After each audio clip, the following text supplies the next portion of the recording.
बालक उस खिलौने से खेलता है, जब उसका मन भर जाता है तो उसको पटक करके तोड़ देता है। तुमने भी हम सबको जीवों को खिलौना समझ रखा है। जब तक तुम्हारा मन होता है खेलते हो, जब मन तुम्हारा हट जाए तो उनको त्याग देते, छोड़ देते हो। विधाता को गोपियां पोष रही हैं। रथ तैयार हुआ। नंद बाबा तो पहले ही चले गए थे, सखाओं को लेकर के, ग्वाल वालों को लेकर के, और दरवाजा खोला।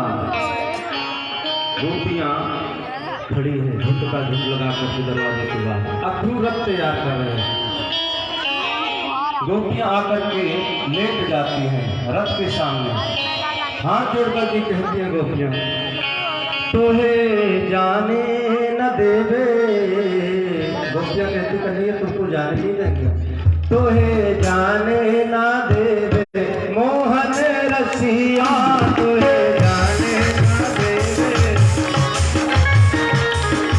जाने न देवे मोहन रसिया, जाने न देवे मोहन रसिया, जाने न देवे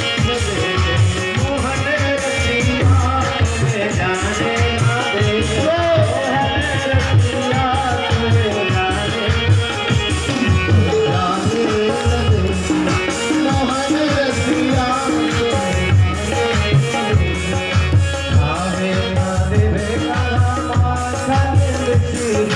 तोहे जाने न देवे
यशोदा मैया के साथ लेकर के देते, परंतु तुम जाओ, तुम हमको छोड़ करके मत जाओ।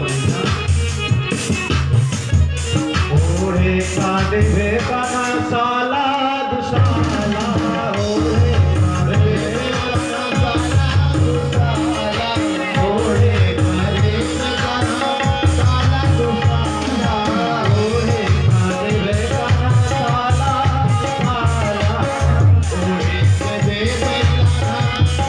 दुशाला, ओढ़े का देवे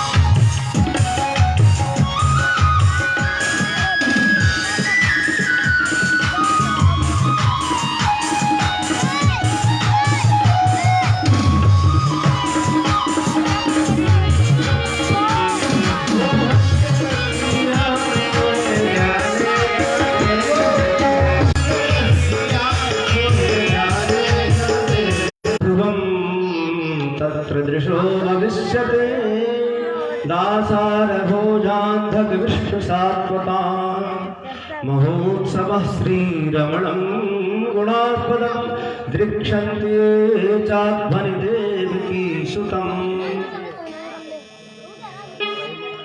अक्रूर जी रथ तैयार कर रहे हैं और कन्हैया रथ में बैठ गए।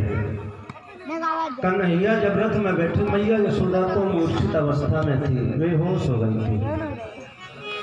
और रथ जैसे ही आगे बढ़ाया अक्रूर जी ने, सारी गोपियां जाकर के रथ के सामने लेट गई, सो गई।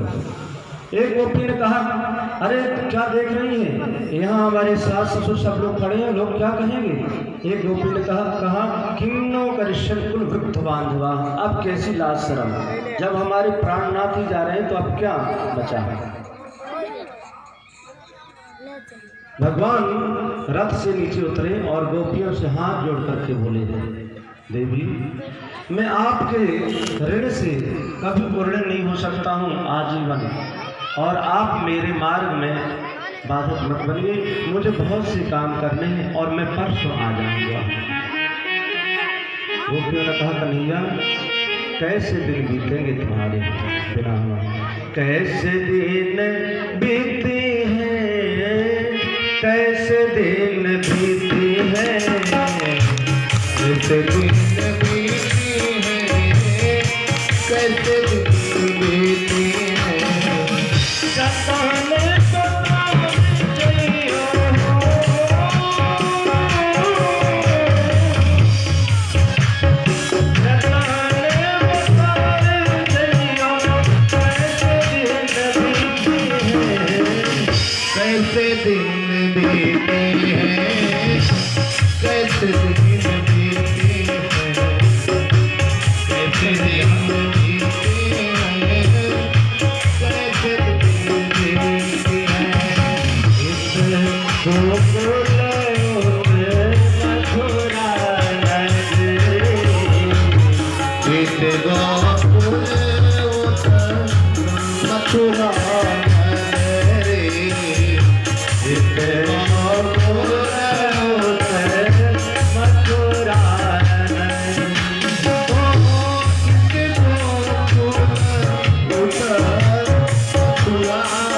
मैया यशोदा को किसी ने कहा, भैया भैया तो गए, और जैसे मैया सुना कि उठ गए, मैया तुरंत दौड़ी गई, लाला ठहर जा बेटा ठहर जा लाला।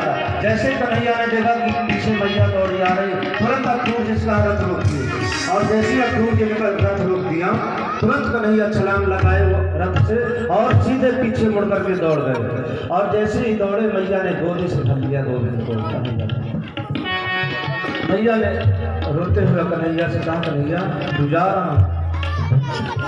सुखदेव स्वामी कहते राजन, कन्हैया इतने रोए मैया के आंचल से सिर रखा।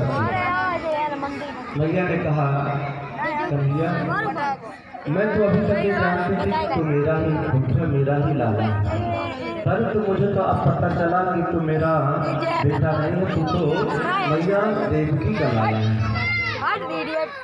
कन्हैया ने कहा ना भैया, भले मैं देवकी का पुत्र हूँ, परंतु लोग मुझे तेरे नाम से ही जानेंगे, यशोदा नंदन के नाम से ही जानेंगे मुझे। यशोदा मैया ने कहा, एक निवेदन करना चाहती हूँ मैं। कन्हैया ने कहा, बोलो भैया क्या? बोले तू सारी बात जा करके अपनी मैया देवी से बता देना, परंतु एक बात मत बताना।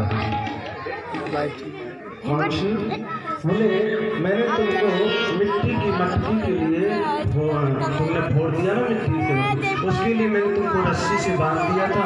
एक बात जा करके मैया देवकी को मत बताना, नहीं तो क्या कहेंगे, देखो एक मिट्टी की बर्तन की कीमत नहीं मेरे लाला की, और उसने बांध दिया, उसने थोड़ा सा फोड़ क्या दिया।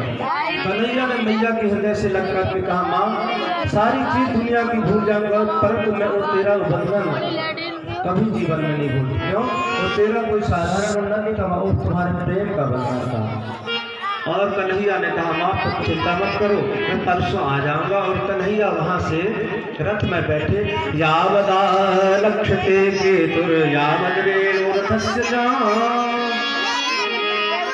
एवं ब्रुवां विरहातुरावृशं ब्रजस्त्रियः कृष्ण विहितमानसा दृशिजलज्जामरुदूष्मसुस्वरं गोविंद दामोदर माधवेति, गोविंद दामोदर माधवेति।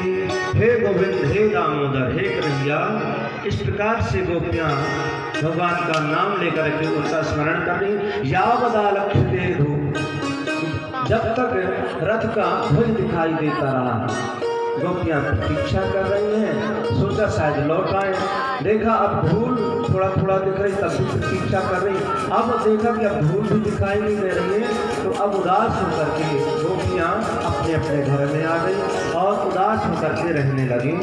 इधर कन्हैया जा रहे थे, अब मार्ग में ही रथ में बैठे हैं और बलराम के कन्हैया का आपस में झगड़ा होने लगा। कन्हैया कहते मेरे लिए मैया ने नाश्ता दिया है, बलराम जी कहते मेरे लिए दिया है। अक्रूर जी ने पीछे मुड़ करके देखा, क्या हुआ? बोले देख नहीं रहे काका जी, मैया ने मेरे लिए दिया है, बलराम जी कहते मेरे लिए दिया है। अक्रूर जी ने सोचा हो गया काम, वहां जहां जाना वहां कितना विशाल युद्ध होना है, और ये अभी से खाने के लिए परेशान है। अक्रूर ने सोचा अब इनको मैं ले नहीं जाऊंगा, छोटे छोटे बालक हैं, इनको मैं स्नान करा करके लौटा करके छोड़ दूंगा। कंस मुझसे पूछेगा, मैं कह दूंगा भाई मैं नहीं ला सका, तुमको जो करना मुझे करो, मेरे मुझको मार दो, जो करना मेरे साथ कर लो। और चले अक्रूर जी रथ हाँक करके जा रहे हैं, और बलराम जी से कन्हैया कहते हैं भैया अक्रूर जी के मन में कुछ संदेह हो गया है, उनके संदेह को दूर करना पड़ेगा। और जैसे आगे बढ़े तो एक जगह रथ को रोका और सोचा स्नान कर ले, यही नाश्ता आदमी करा देते हैं, और स्नान करने के लिए उतरे। अब जैसे ही स्नान करने के लिए सरोवर में गए, डुबकी लगाई तो देखा जल के अंदर क्या देखते हैं, साक्षात नारायण का दर्शन।